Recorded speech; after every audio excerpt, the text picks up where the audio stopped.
Hello everyone, welcome back to my channel Om and Shampa ক্রিয়েশনে তোমাদের সবাইকে স্বাগত। তো তোমরা সবাই কেমন আছো? আশা করি সবাই খুব ভালো আছো। তো আজ আবার আমি একটা নতুন রেসিপি নিয়ে তোমাদের সামনে চলে এলাম। তো এটা হচ্ছে পালং শাকের চচ্চড়ি। তো এরকম বড়ি দিয়ে পালং শাক খেতে কার কার ভালো লাগে, এবং গরম ভাতে খেতে এটা খুবই সুস্বাদু এবং পালং শাকের নানানিধি গুণাবলীও রয়েছে। তো চলো তোমাদেরকে রেসিপিটা তোমাদের সাথে শেয়ার করা যাক। তো কি কি নিয়েছি এখানে দেখে নাও। পালং শাক, সিম, আলু, বেগুন, কুঁদরি, ওইদিকে তোমার হচ্ছে বড়িগুলো রেখেছি, আর ওইদিকে পটল, আর এই পাশে পালং শাকটাকে কুচি কুচি করে কেটে রেখেছি। তো এখানে কড়াইতে প্রথমে একটু সামান্য সর্ষের তেল দিয়ে তাতে একটু নুন দিয়ে দিলাম, দিয়ে বড়িগুলো লাল লাল করে ভেজে নেব। আর তোমরা সবজিতে আরও নানানিতেও সবজি অ্যাড করতে পারো, যদি কারোর যদি ফুলকপি থাকে সেটাও অ্যাড করতে পারো, তাহলে আরও খেতে ভালো লাগবে। তো অনেকেই সবজিগুলো একটু বড় বড় করে কাটো, তো আমি একটু ছোট ছোট করে কেটেছি যাতে তাড়াতাড়ি করে হয়ে যায়। তো দেখো এদিকে কথা বলতে বলতে বড়িগুলো আমার ভাজা হয়ে গেল। তো যেই তেলটা ছিল তার সঙ্গে আর একটু তেল দিলাম। তো দিয়ে এখানে কি কি ফোড়ঙে দিচ্ছি, একটা শুকনো লঙ্কা, তেজপাতা আর 5 ফোড়ন। তো তোমরা কম বেশি সবাই জানো, তো এভাবে রান্নাটা করো, দেখবে তোমাদের খেতে খুব ভালো লাগবে, এবং স্কিপ না করে পুরো ভিডিওটা অবশ্যই দেখো। তো প্রথমে দেখো আলু, বেগুন, শিম সমস্ত রকম সবজিগুলোকে আগে দিয়ে দিচ্ছি, এবং অনেকেই কি করে আলাদা আলাদা করে সবজিগুলোকে ভাজে।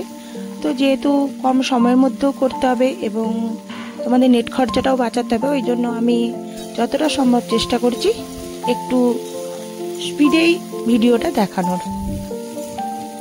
তো দেখো সমস্ত সবজিগুলো দিয়ে আমি একটু নাড়াচাড়া করে নিলাম, একটু ভাজা ভাজা করে নেব। তো ভাজা ভাজা করে নিতে থাকি। তো তোমরাও ভিডিওটা পুরোটা দেখতে থাকো। তো শীতকালে এরকম নানানিধির সবজির তরকারি খেতে খুবই ভালো লাগে। তো তার সঙ্গে দেখো একটু হলুদ আর নুন দিয়ে দিলাম। শীতকাল মানেই সবজি, যত রকম সবজি খাওয়া যায় সেটা খুবই ভালো, এবং পালং শাক শরীরের জন্য খুবই উপকারী। নানানিধি ওজন কমাতেও সাহায্য করে পালং শাক, এবং যাদের কোলেস্টেরলের ধাত আছে বা যাদের কোষ্ঠকাঠিন্যর ধাত আছে তাতেও অনেকটা সাহায্য করে। তো দেখো কথা বলতে বলতে এইদিকে অনেকটা হয়ে গিয়েছে সবজিটা। তো তার সঙ্গে আমি একটু সর্ষে বাটা দিয়ে দিলাম। সর্ষে বাটা দিলে এটা আরও বেশি ভালো লাগবে। তো নুন হলুদ দিয়েছিলাম, তো একটু সর্ষে বাটা দিয়ে দিলাম। দিয়ে এর ওপরে আমি এবারে কি করব, যে পালং শাকগুলো আছে সেগুলো ছোট ছোট করে যেগুলো কেটে রেখেছিলাম সেগুলো দিয়ে দিলাম।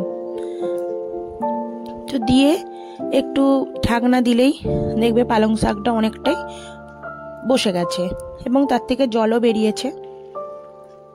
তো দেখতেই পাচ্ছ আমি কিন্তু একটুকুনো জল দিইনি, সম্পূর্ণ জলটাই কিন্তু পালং শাক থেকে বেরিয়েছে।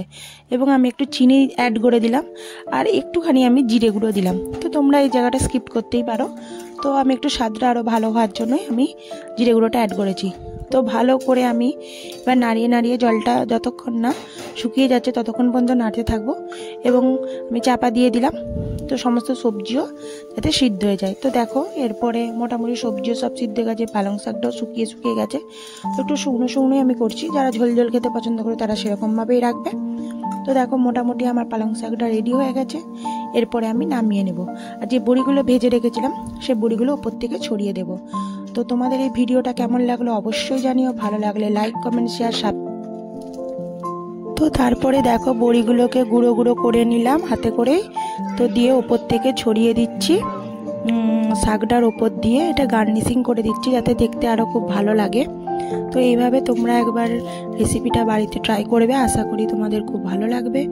তো তোমাদের ভিডিওটা কেমন লাগলো অবশ্যই কমেন্টে জানিও, ভালো লাগলে লাইক, কমেন্ট, শেয়ার করতে ভুলো না। তো আজকের মতো আসি, টাটা। আবার নেক্সট ভিডিওতে তোমাদের সাথে অবশ্যই দেখা হবে।